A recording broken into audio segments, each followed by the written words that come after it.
मेरी वाइफ अपने first love के साथ भाग गई, लेकिन मेरे लिए बिलियंस की विरासत छोड़ गई।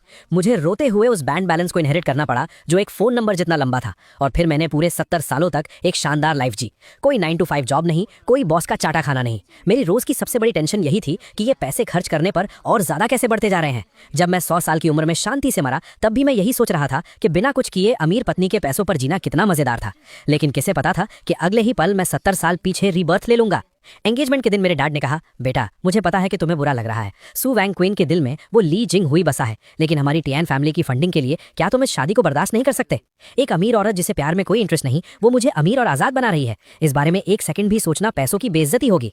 डैड हैरान थे, तुम इतनी जल्दी मान गए? पिछले वीक तो तुम कह रहे थे कि तुम सन्यासी बन जाओगे, लेकिन उस एक्सप्रेशनलेस लड़की से शादी नहीं करोगे। मैंने कहा, डैड इंसान बड़ा होता है। मुझे अचानक से रियलाइजेशन हुआ है, प्यार जरूरी है, लेकिन फ्रीडम की कीमत और भी ज्यादा है। हमारी फैमिली बिजनेस के लिए इतना पर्सनल सैक्रिफाइस तो मैं कर ही सकता हूँ। तभी सू वैंग क्विंग ने मुझे देखा और मन में सोचा, टियान गो तुम जिंदा हो। क्या भगवान ने मेरी दुआ सुन ली? मुझे वापस उस टाइम में भेज दिया जब कुछ भी शुरू नहीं हुआ था।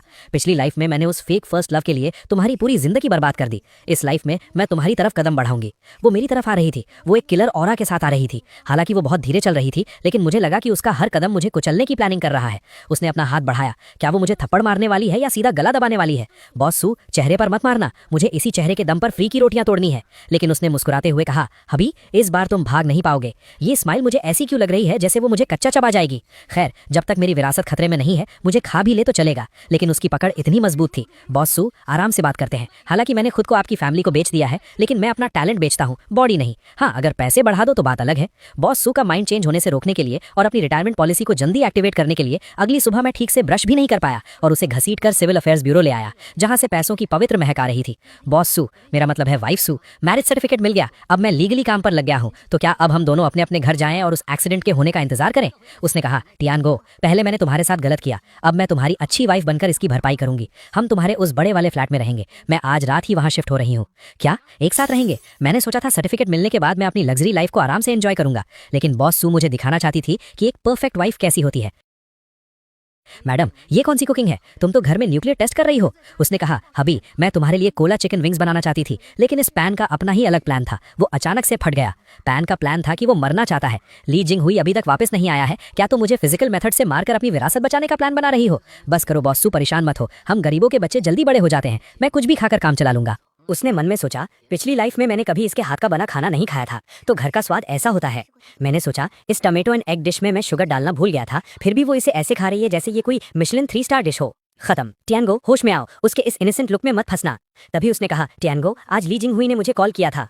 आ गया, मेन ड्रामा आ गया। फर्स्ट लव फाइनली ऑनलाइन आ गया है। जल्दी बताओ कि तुम उसके पास जा रही हो और मेरे मुंह पर एक चेक फेंक कर मारो और मुझे दफा हो जाने के लिए कहो। लेकिन उसने कहा, मैंने उसे दफा कर दिया और उसका फोन नंबर भी ब्लॉक कर दिया है। नानी, बॉस सू, तुम स्क्रिप्ट के हिसाब से क्यों नहीं चल रही हो? वो तुम्हारा फर्स्ट लव है, कोई डस्टबिन नहीं। रात को उसने कहा, हबी आज रात बिजली कड़क रही है, मुझे अंधेरे से डर लगता है। क्या मैं तुम्हारे कमरे में सो सकती हूँ? मैंने कहा, मेरे पास मत आना। उसने कहा, बाहर सच में बिजली कड़क रही है, क्या मैं अंदर आ सकती हूँ? मैंने सोचा, बिजली? बॉस सू, तुम अंधी हो क्या? आज रात चांद एक बड़ी सी रोटी की तरह गोल और चमक रहा है। तुम क्लियरली मेरी बॉडी पर नजर गड़ाए हुए हो। अगर मैंने तुम्हें अंदर आने दिया तो मेरा आराम से जिंदगी जीने का मास्टर प्लान कैसे पूरा होगा? क्लिक की आवाज आई, वो अंदर आ गई। ये मूवमेंट इतनी स्मूथ कैसे है? क्या इसे ही अमीर औरतों का जबरदस्ती करना कहते हैं? उसने कहा, इस दरवाजे के अंदर आने के बाद तुम मेरे हो। उसने दरवाजा लॉक कर दिया।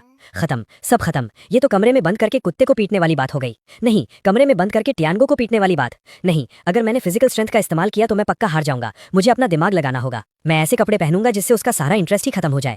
बॉस सू, चलो टीम रूल्स बनाते हैं। ये डंडा हमारी बॉर्डर लाइन है। मेरी ये मोटी सी जैकेट देख रही हो, इसे फिजिकल इंसुलेटर कहते हैं। मैं नहीं मान सकता कि तुम एक मोटे से भालू को देखकर भी एक्साइटेड हो सकती हो। उसने कहा, ठीक है हबी, बहुत बढ़िया। अगर मैं बिना सोए डटा रहा तो ये रात शांति से गुजर जाएगी। टियानगो, हिम्मत मत हारना। तुम वो इंसान हो जो बिलियंस के लिए लड़ रहा है। रात के 2 बज चुके थे, वो सो गई होगी ना? लेकिन मुझे अपने पीछे से एक किलर औरा क्यों महसूस हो रहा है? वो आ गई। ये तो ड्रैगन स्विंग मूव है, गले लगना। बचाओ, क्या ये गले लगना है? ये तो सीधा नेक लॉक है। नंगे पैर और मेरी मोटी जैकेट के आर पार भी मैं उसकी सॉफ्टनेस फील कर सकता हूँ। रूप ही शून्यता है, शून्यता ही रूप है। वो बिलियंस की विरासत है। मैं सिर्फ थोड़ी सी ब्यूटी के लिए पिघल नहीं सकता, लेकिन उसकी महक कितनी अच्छी है। क्या यही पैसों की खुशबू होती है? अगली सुबह उसने कहा, गुड मॉर्निंग हबी, रात को नींद अच्छी आई? मैंने कहा, बहुत अच्छी। ऐसा लगा जैसे रात भर में कपड़ों के साथ क्रॉस कंट्री रेस दौड़ रहा था। क्या ये औरत कोई सक्यूबस है? वो सोकर उठी तो एकदम ग्लोइंग लग रही थी, और मैं सोकर उठा तो मेरी हड्डियां टूटने वाली थी। नहीं, ऐसा ही चलता रहा तो मैं पक्का पिघल जाऊंगा। मुझे प्लान बी स्टार्ट करना होगा। उसे मुझसे नफरत करवानी होगी। मैं एक ऐसा इंसान बनूंगा जो अंधाधुंध पैसे उड़ाता है, मुफ्त की रोटियां तोड़ता है और बड़ी बड़ी बातें करता है। कोई भी औरत ऐसे बेकार इंसान को बर्दाश्त नहीं कर सकती। वाइफ, चूंकि अब तुम मुझे पाल रही हो तो क्या मुझे थोड़ी पॉकेट मनी नहीं मिलनी चाहिए? मुझे ज्यादा नहीं चाहिए, मैं पहले ही 10 मिलियन मांगूंगा जिससे वो डर जाए। उसे पता चलना चाहिए कि मुझे पालना एक ब्लैक होल को भरने जैसा है। उसने कहा, मैंने तुम्हारे लिए पहले ही प्रिपेयर कर लिया था। इस क्रेडिट कार्ड की लिमिट इन्फिनिट है और पासवर्ड तुम्हारा बर्थडे है। क्या बकवास है, इन्फिनिट लिमिट? स्क्रिप्ट ऐसी नहीं थी। तुम्हें मुझे मुफ्तखोर कहना चाहिए था और फिर मेरे मुंह पर पैसे फेंक कर मुझे बेइज्जत करना चाहिए था। क्या इतना काफी है? अगर नहीं तो मैं फाइनेंस डिपार्टमेंट से कहकर सीधे तुम्हारे अकाउंट में कुछ बिलियंस ट्रांसफर करवा देती हूँ। क्या एक अमीर औरत द्वारा पाले जाने की फीलिंग ऐसी ही होती है? मैं चाहता हूँ कि तुम मुझसे नफरत करो और तुम मुझे पैसों से दबाना चाहती हो। ठीक है, अगर तुम्हारी देने की हिम्मत है तो मेरी भी खर्च करने की हिम्मत है। मैं जाकर इस गली का आधा कचरा खरीद लूंगा। मैं तुम्हें दिखाऊंगा कि मेरा टेस्ट कितना घटिया है और मैं कितना बड़ा मनी वेस्टर हूँ। ये जगह बेवकूफों को लूटने के लिए फेमस है। बहुत बढ़िया, यहाँ हर जगह फेक आइटम्स भरे पड़े हैं। ये ब्लैक कार्ड को बर्बाद करने और अपनी बेवकूफ़ी दिखाने की परफेक्ट जगह है। दुकानदार ने कहा, बॉस आपकी नज़र बहुत तेज है, ये एकदम ताज़ा खुदाई से निकला है। मैंने कहा, बकवास बंद करो, बस ये टूटा हुआ मटका और वो टूटी हुई टाइल्स का ढेर दे दो, मुझे सब चाहिए। ये चीज़ किसी मुर्गी के दड़बे से निकले हुए खाने के बर्तन जैसी लग रही है। इसे खरीदकर करोड़ों की मैंशन में रखूंगा। सू वॉन्गचिंग इसे देखेगी तो पक्का मेरे घटिया टेस्ट से नफरत करेगी। 5 मिलियन का कार्ड स्वाइप करो, चेंज रखने की जरूरत नहीं है। दुकानदार चौंक गया। 5 मिलियन? अरे बाप रे, बॉस थोड़ा वेट कीजिए, मैं इसे पैक कर देता हूँ। सोने को पैक नहीं किया जाता। मैंने 5 मिलियन में एक टूटा हुआ बर्तन खरीदा है। सू वॉन्गचिंग, अब मैं देखता हूँ तुम मेरी कैसे तारीफ करती हो। तुम्हें पक्का लगेगा कि मेरा दिमाग खराब हो गया है और तुम अपना ब्लैक कार्ड वापस ले लोगी। वाइफ देखो, ये आज का मेरा शिकार है, 5 मिलियन में खरीदा है। कैसा लगा? क्या इसमें एक हिस्टोरिकल फीलिंग नहीं है? जल्दी मुझे डांटो, मुझे पैसे बर्बाद करने वाला कहो, मुझे बिना टेस्ट का इंसान कहो और फिर इस टूटे हुए मटके को बाहर फेंक दो। उसने कहा, इस मिट्टी का रंग, इसकी खुशबू, बॉस सू क्या मैं इसे थोड़ा साफ करके देखूं? मैंने सोचा, एक्टिंग और एक्टिंग करो, ये तो सुअरों के खाने का बर्तन है ना, क्या साफ करने से ये फूल बन जाएगा? ओह माय गॉड, ये तो सॉन्ग डायनेस्टी के रू किल्न का मास्टरपीस है। Gold thread, iron wire, purple rim, iron foot, ये तो नेशनल ट्रेजर लेवल का एंटीक है। मैंने कहा, क्या बकवास है, रू किल्न, क्या ये सुअर का बर्तन था? एक्सपर्ट ने कहा, दामाद जी, इसका पिछला पीस सोथेबीज ऑक्शन में 80 मिलियन में बिका था। हालांकि इसमें थोड़ा डैमेज है, लेकिन फिर भी इसकी कीमत कम से कम 50 मिलियन है और असल में तो ये प्राइसलेस है। 50 मिलियन? मैंने 5 मिलियन खर्च किए थे ताकि मेरा नुकसान हो और बदले में मैंने 10 गुना मुनाफा कमा लिया।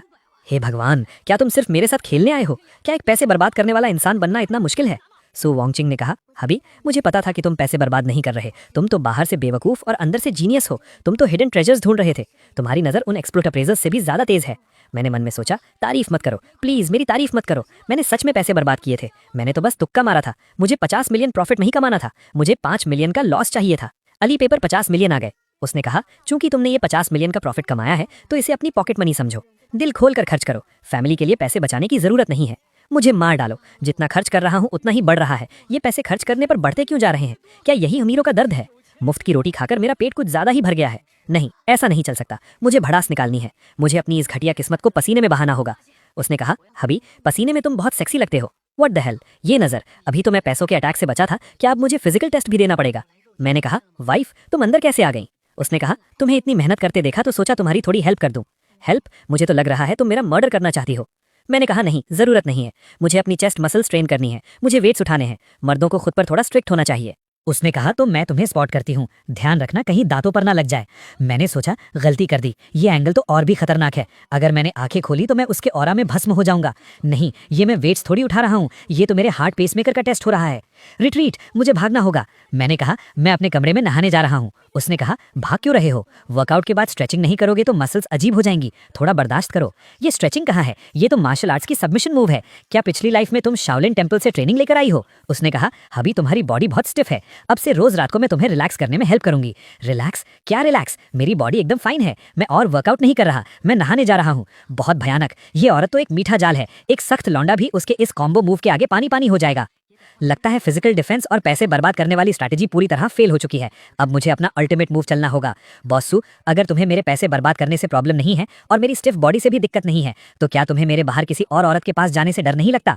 मेरी रिसर्च के हिसाब से किसी अमीर औरत से छुटकारा पाने का सबसे फास्ट तरीका पैसे बर्बाद करना नहीं है बल्कि चीटिंग करना है। मैं आज हॉस्पिटल में ड्रिप चढ़ा रहा था। कौन सी ड्रिप? तुम्हारी यादों की ड्रिप। वाह, ये लाइन तो बहुत ही क्रिंज है। क्या ये काम करेगी? कुछ पाने के लिए कुछ खोना पड़ता है। अगर बेशरम नहीं बनूंगा तो प्लेबॉय कैसे कहलाऊंगा? टियानगू, इस क्रिंज को बर्दाश्त करो, फ्रीडम के लिए सेंड। अगली सुबह मैंने खुद को ऐसे सजाया जैसे मैं चलता फिरता कैश हूँ और उस बैटलफील्ड में पहुंच गया जहां ग्रीन टी लड़कियों की महक थी। टियान ब्रदर, तुम इतनी देर से क्यों आए? मैं कब से इंतजार कर रही थी। बचाओ, इस आवाज में शुगर लेवल बहुत हाई है, मेरा इंसुलिन इसे बर्दाश्त नहीं कर पाएगा। मैंने कहा, शाओरो, कुछ दिन नहीं मिले लेकिन तुम्हारे हाथ अभी भी कितने सॉफ्ट हैं। उसने कहा, ब्रदर तुम बहुत नॉटी हो, अगर सिस्टर इन लॉ को पता चला तो क्या वो गुस्सा नहीं होंगी? पक्का, ये एक टॉप लेवल ग्रीन टी है, इसका ये रिवर्स साइकोलॉजी वाला मूव एकदम परफेक्ट है। मैंने सोचा वाइफ गुस्सा होगी या नहीं ये तो मुझे नहीं पता, लेकिन मुझे उल्टी आने वाली है। सच में मुझे खुद को रोकना होगा, अभी उल्टी करने का टाइम नहीं है। सबसे इंपॉर्टेंट पार्ट अब आया है, चीटिंग का सॉलिड प्रूफ बनाना। जैसे ही ये फोटो सू वॉन्चिंग को भेजूंगा मेरा प्लेबॉय कैरेक्टर एकदम सेट हो जाएगा। परफेक्ट, ये फोटो और ये कैप्शन सू वॉन्चिंग को गुस्से से फाड़ने के लिए काफी है। वो मुझे रातों रात घर से धक्के मारकर निकाल देगी।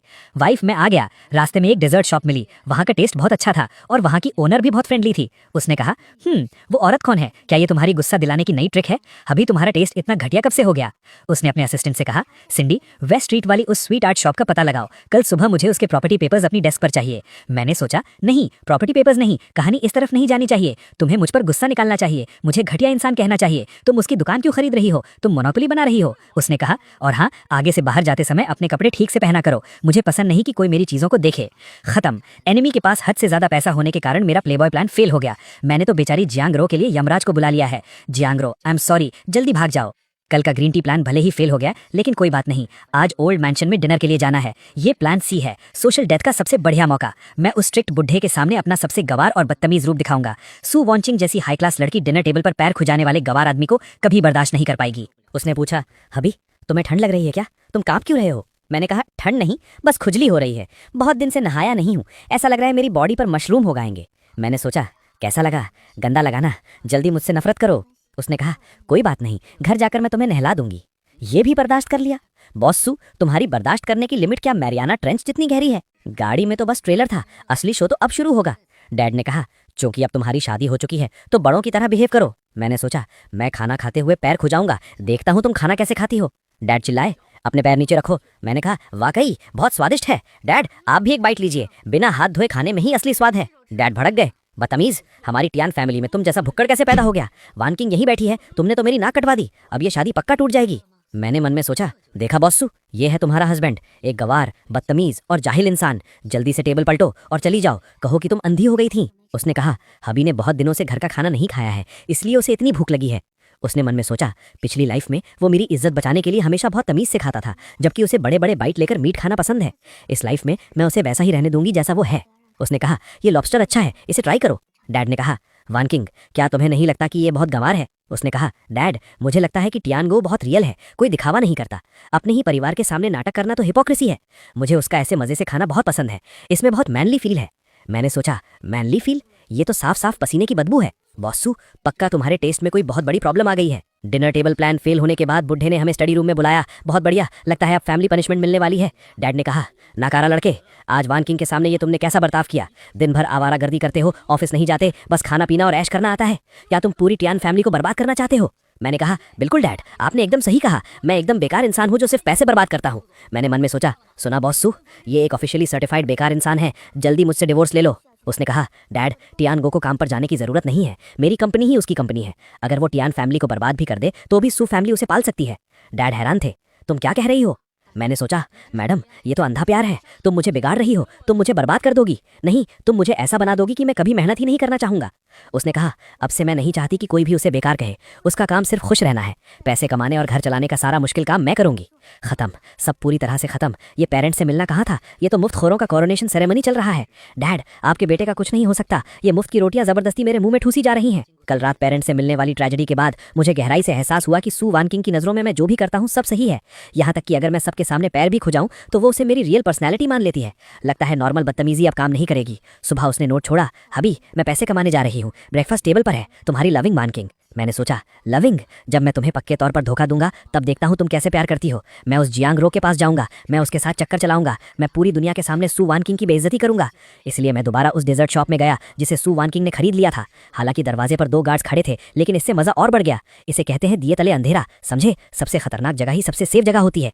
जियांगरो रोते हुए कह रही थी, वो राक्षसी औरत बहुत खतरनाक है। उसने सिर्फ मेरी दुकान ही नहीं खरीदी बल्कि मुझसे एक अग्रीमेंट भी साइन करवा लिया है। मैं नौकरी भी नहीं छोड़ सकती। उसने मुझे यहाँ 10,000 प्लेट्स धोने की सजा दी है। मैंने कहा, श्योरो, अभी भी काम कर रही हो? तुम्हारा भाई तुमसे मिलने आया है। उसने कहा, बॉस टियान आप यहाँ कैसे? सिस्टर इन लॉ तो नहीं आई ना? मैंने कहा, डरो मत, मैं तुम्हें बचाने आया हूँ, बस मेरी गर्लफ्रेंड बनने का नाटक करो और मेरे प्लान में साथ दो। ये बैग तुम्हारा हो जाएगा और आगे और भी बहुत कुछ मिलेगा। उसने मन में सोचा, ये एक ट्रैप है, ये पक्का ट्रैप है। बॉस सू पक्का कहीं बैठकर सीसीटीवी देख रही होंगी। अगर मैंने ये बैग लिया तो कल मुझे सीमेंट के पिलर में डालकर समंदर में फेंक दिया जाएगा। मैंने कहा, क्या कहती हो? उस शेरनी के साथ रहने में क्या रखा है, मेरे साथ ऐश करो। उसने मन में सोचा, अपनी जान बचाने के लिए मुझे आपको धोखा देना ही पड़ेगा। उसने जोर से कहा, बॉस टियान मुझे माफ कर दीजिए, मेरी सच में हिम्मत नहीं है। हालांकि जियांग रो थोड़ा डर रही थी, लेकिन पैसों के लालच में आकर आखिरकार उसने वो बैग ले ही लिया। जैसे ही उसने बैग लिया, मेरा उसके साथ अफेयर का नाटक सच हो गया। कार्ड स्वाइप करते वक्त मैसेज पक्का सू वॉनकिंग के फोन पर गया होगा। अब बस सू वॉनकिंग के चाकू लेकर घर आने का इंतजार है। अभी मैं आ गई, वो सबूत लेकर आ गई है। वो पक्का मुझसे पूछेगी कि मैंने उस चुड़ैल को बैग क्यों दिया। जल्दी वो बैग मेरे मुंह पर मारो। उसने कहा, तुम कितने प्यारे हो, तुमने सरप्राइज देना भी सीख लिया। मैंने कहा, सरप्राइज? कैसा सरप्राइज? उसने कहा, दोपहर में जियांग रो मुझसे मिलने कंपनी आई थी, उसने मुझे ये बैग दिया। उसने कहा कि तुम खुद उस दुकान पर गए थे और इसे मेरे लिए एक सरप्राइज के तौर पर चुना था, लेकिन तुम थोड़े शाय हो और मुझे डायरेक्ट देने में शर्मा रहे थे, इसलिए तुमने उसे मुझे देने को कहा। मैंने मन में सोचा, जियांग रो, मैंने तुम्हारे लिए 2 लाख का बैग खरीदा और तुमने मुझे ही बेचकर क्रेडिट ले लिया। क्या तुम सू वॉनकिंग की कोई अंडरकवर एजेंट हो? उसने कहा, हबी मुझे पता है कि पुरानी बातों की वजह से तुम अभी भी अपनी फीलिंग्स एक्सप्रेस करने में शर्माते हो। कोई बात नहीं, मैं तुम्हारी फीलिंग्स समझती हूँ। मुझे ये कलर बहुत पसंद है। मैंने कहा, पसंद है तो अच्छी बात है। मैं मरना चाहता हूँ, पैसे खर्च हो गए, मेरा कैरेक्टर भी खराब नहीं हुआ और उल्टा हमारा रिलेशनशिप और मजबूत हो गया। इस मुफ्त की लोटी में पक्का जहर है।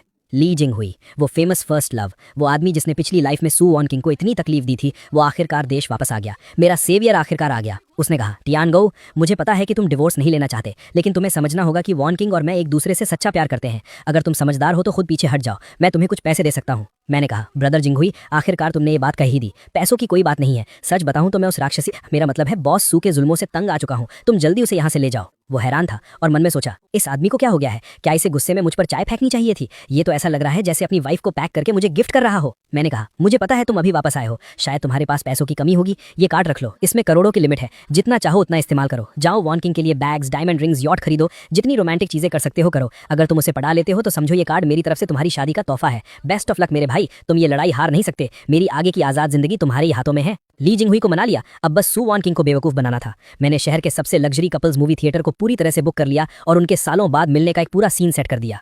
आज रात उनके पुराने प्यार की आग फिर से जलेगी। सू वांगक्वेंग ने आकर पूछा, हबी तुमने मुझे कौन सा सरप्राइज देने के लिए कहा था? ली जिंगहुई सामने आया। वांगक्वेंग, बहुत दिनों बाद मिल रहे हैं। उसने कहा, तुम यहाँ कैसे? तियानगो कहाँ है? उसने जवाब दिया, तियानगो, वो बेकार इंसान तो पैसे लेकर भाग गया। वांगक्वेंग, मुझे पता था कि तुम मुझे अभी तक नहीं भूली हो। चलो आज रात एक नई शुरुआत करते हैं। मैंने छुपकर देखते हुए सोचा, हाँ बिल्कुल ऐसे ही। ली जिंगहुई, आगे बढ़ो, उसे गले लगाओ, उसे किस करो। पूरी सिचुएशन परफेक्टली सेट हो चुकी है। अगर अभी कुछ नहीं हुआ तो मेरे बुकिंग के पैसे बर्बाद हो जाएंगे। सू वांगक्वेंग ने कहा, अपने गंदे हाथों से मुझे मत छूना, दफा हो जाओ यहाँ से। ली जिंगहुई भड़क गया, सू वांगक्वेंग नाटक क्यों कर रही हो? उस डरपोक तियानगो ने तुम्हें मुझे बेच दिया है। देखो ये वो कार्ड है जो उसने मुझे दिया है। सू वांगक्वेंग ने मन में सोचा, ये तो वो कार्ड है जो मैंने तियानगो को दिया था। तियानगो ने मुझे इस आदमी के हरासमेंट से बचाने के लिए अपनी पॉकेट मनी तक इसे दे दी, तो मेरा हबी मुझे बचाने के लिए ये सब कर रहा था। भले ही मुझे गलतफहमी हो जाए, लेकिन वो मुझे इस घटिया इंसान से दूर रखना चाहता था। मैंने दूर से सोचा, बहुत बढ़िया, उसके मुंह पर पैसे मारो, उससे बताओ कि तुम्हारे पास बहुत पैसा है, प्लान सक्सेस हो रहा है। मैं बाहर निकला। वाइफ, क्या इत्तेफाक है, तुम भी मूवी देखने आई हो? उसने कहा, हब्बी मुझे माफ कर दो, तुम्हें इतनी तकलीफ झेलनी पड़ी। मैंने कहा, तकलीफ? कोई तकलीफ नहीं हुई, मैंने अभी अभी एक फ्री का ड्रामा देखा है और पॉपकॉर्न भी खाए हैं, मैं तो बहुत खुश हूँ। उसने गुस्से में कहा, ली जिंगहुई, तुम्हारी हिम्मत कैसे हुई मेरे हस्बैंड को ब्लैकमेल करने की, और तुमने उसकी पॉकेट मनी भी ले ली। मैं तुम्हें दिखाऊंगी कि तियानगो को परेशान करने का अंजाम बैंक्रप्सी से भी भयानक होता है। ली जिंगहुई ने सोचा, मुझे अपनी पीठ पर इतनी ठंडी हवा क्यों महसूस हो रही है? मैंने ली जिंगहुई से कहा, ली जिंगहुई, हालांकि कल तुम्हारी परफॉर्मेंस बहुत घटिया थी, लेकिन मैंने तुम्हें एक और मौका देने का फैसला किया है। ये सू ग्रुप का अगले क्वार्टर का नया प्रोडक्ट है, इसका कोड ले जाओ, इसे कॉपी करो, इसे लॉन्च करो, सू ग्रुप को बर्बाद कर दो और मैं आज़ाद हो जाऊंगा। ली जिंगहुई ने पूछा, क्या तुम सच में सू फैमिली को बर्बाद करने में मेरी मदद करोगे? तुम्हें इससे क्या मिलेगा? मैंने कहा, क्या मिलेगा? मुझे शांति मिलेगी। मैं उस औरत की कंट्रोल करने की आदत से तंग आ चुका हूँ। मैं बस डिवोर्स के पैसे लेकर दूर भागना चाहता हूँ। ब्रदर, तुम ही मेरी इकलौती उम्मीद हो। ली जिंगहुई ने कहा, ठीक है तियानगो, मुझे तुम पर भरोसा है। कल के प्रोडक्ट लॉन्च में मैं सू वांगक्वेंग की इज्जत मिट्टी में मिला दूंगा। अगले दिन लॉन्च इवेंट में सू वांगक्वेंग ने कहा, लेडीज एंड जेंटलमैन, आज सू ग्रुप एक रेवोल्यूशनरी एआई चिप लॉन्च करने जा रहा है। ली जिंगहुई चिल्लाया, रुको, सू वांगक्वेंग तुम पर चोरी का इल्जाम है। मैंने सोचा, आ गया, इंसाफ का हथौड़ा आ गया। ली जिंगहुई, बहुत बढ़िया, जल्दी से सारे सबूत उसके मुंह पर दे मारो। ली जिंगहुई ने कहा, सब लोग देखिए, ये ली ग्रुप का कोड है जिसे हमने 3 सालों में डेवलप किया है और इनका कोड बिल्कुल सेम है, एक पंक्चुएशन मार्क तक मैच करता है। सू वांगक्वेंग, तुमने अपने आदमी भेजकर हमारी टेक्नोलॉजी चुराई है। मैंने सोचा, खत्म, सॉलिड प्रूफ। वाइफ, तुम्हारा एम्पायर अब गिरने वाला है। सू वांगक्वेंग मुस्कुराई। ये क्या है बॉस ली, बहुत बहुत शुक्रिया कि आप खुद हमारा anti theft trap system test करने आए। आपके हाथ में जो यूएसबी ड्राइव है उसमें वो वायरस ट्रैप है जो हमने जानबूझकर लीक किया था। जैसे ही आप इसे चलाएंगे ये रिवर्स हैक करके आपकी कंपनी के सर्वर्स को लॉक कर देगा। तभी ली जिंगहुई का असिस्टेंट दौड़ा आया। बॉस ली, अनर्थ हो गया है, कंपनी के सारे सर्वर्स डाउन हो गए हैं, सारा डेटा लॉक हो गया है और हमारे शेयर्स पूरी तरह से गिर गए हैं। ली जिंगहुई चिल्लाया, ये इम्पॉसिबल है, ये तियानगाओ ने मुझे दिया था, मैंने इसे तुम्हारे सेफ से चुराया था, ये वायरस कैसे बन गया? सू वांगक्वेंग, तुम मुझसे भी एक कदम आगे निकली। सू वांगक्वेंग ने कहा, इस सब का क्रेडिट मेरे हस्बैंड तियानगाओ को जाता है। मैंने चौंक कर सोचा, मैंने क्या किया? सू वांगक्वेंग ने कहा, उसने बुराई अपने सिर लेकर दुश्मन के खेमे में घुसने का नाटक किया ताकि ली जिंगहुई उस वायरस वाली यूएसबी ड्राइव को ले जाए। ली जिंगहुई बोला, वो अंडरकवर एजेंट था, ये तो बिल्कुल किसी जासूसी फिल्म की तरह परफेक्ट प्लान था। सू वांगक्वेंग ने कहा, हब्बी तुम्हें बहुत कुछ सहना पड़ा। भीड़ में से किसी ने कहा, oh my God, mister Tian तो एक बिजनेस जीनियस है। मैंने मन में सोचा, मैं कोई नाटक नहीं कर रहा था, मैं सच में गद्दारी कर रहा था। क्यों? कोई बुरा काम करना इतना मुश्किल क्यों है? सू वांचिंग ने कहा, हबी आज तुमने बहुत बड़ा काम किया है, मैं तुम्हें क्या इनाम दूं? मैंने कहा, इनाम? मुझे इनाम नहीं चाहिए, मेरे पास मत आना। क्या आफत है, मैं तो बस कंपनी में टाइम पास करने आया था और सोचा था कि टॉयलेट पेपर चुरा कर घर ले जाऊंगा। क्या इतना बड़ा हंगामा करना जरूरी था? अब तो छुप छुप कर कंपनी को बर्बाद करना भी मुश्किल हो गया है। उसने कहा, हबी सब तुम्हारी बहुत इज्जत करते हैं, आज तुम किस डिपार्टमेंट का इंस्पेक्शन करना चाहोगे? कोई भी चुन लो। इंस्पेक्शन नहीं, मैं एचआर डिपार्टमेंट में चेंजेस करूंगा, क्योंकि मैं इस